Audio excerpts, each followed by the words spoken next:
Hello YouTube, Sam here from youtube.com/onlivegamer for the New Boston, and in this tutorial we're going to be covering functions.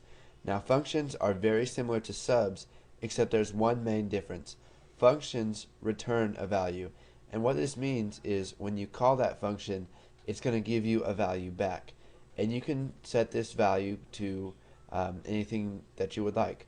We're going to be using some of the primitive data types for our functions in this tutorial. So let's go ahead and get started and make a little demo application. So go ahead and click New Project. I'll resize this here. Windows Forms application, and we will call it Functions. And go ahead and click OK, and we'll wait for that to load. Okay, so we're going to open up our toolbox here, and we're going to find the button. Now I'll just add the button to our form. We'll set the text to run function. We'll go ahead and scroll up, and we'll set the name to button run function. Okay, so now that we've got that done, we're going to go ahead and double click on run. And then you can see it opens up our event handler for button run function click. And we're going to go ahead and make a function. So we're going to come down here below our private sub button run function underscore click, and what we're going to do is we're going to create a function. So just like a sub, we're going to start out with either the private keyword or the public keyword. Now since we don't want another class to access this, we're going to call it private, and then we're going to use the keyword function, and then we'll just name this solve math. We will add empty parameters, and now after this you have to specify a type for your function. Now since all functions return a value, they have to return a certain kind of value. So what we're going to do is use the as keyword, and we will just use double.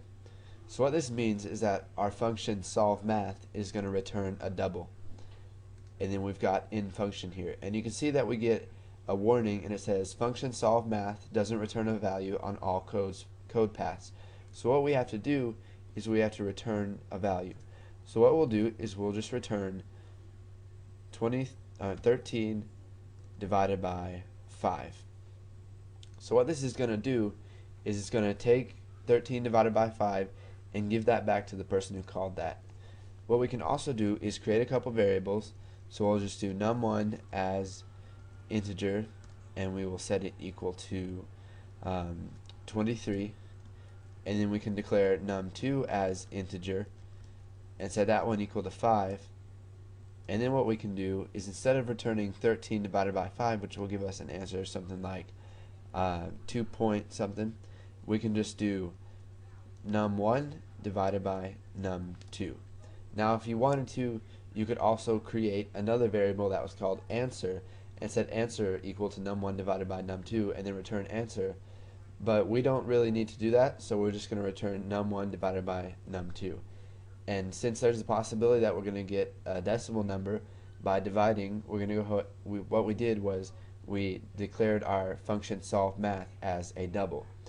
So now if we go ahead and come up here to button run function click, we can go ahead and type messagebox.show, and then what we can do is we can call solve math. So what this is going to do is it's going to print out the number that is returned from solve math inside of our message box. And now if we go ahead and run this, we can click run, and you can see it gives us 4.6. Now instead of just displaying this inside of a message box, what if we want to save that value for later? So let's come up here and we'll create a variable. So dim answer as double, and we will set it equal to solve math, which is going to get the math 23 divided by 5, and then we can just print out answer. And if we go ahead and run this, it's going to work exactly the same. We click run and we get 4.6. Now with functions, you can have a function that is a double, an integer, a string, a character, a boolean, whatever you want. So go ahead and make a couple functions, test them out, and once you got that down, go ahead and move on to the next tutorial.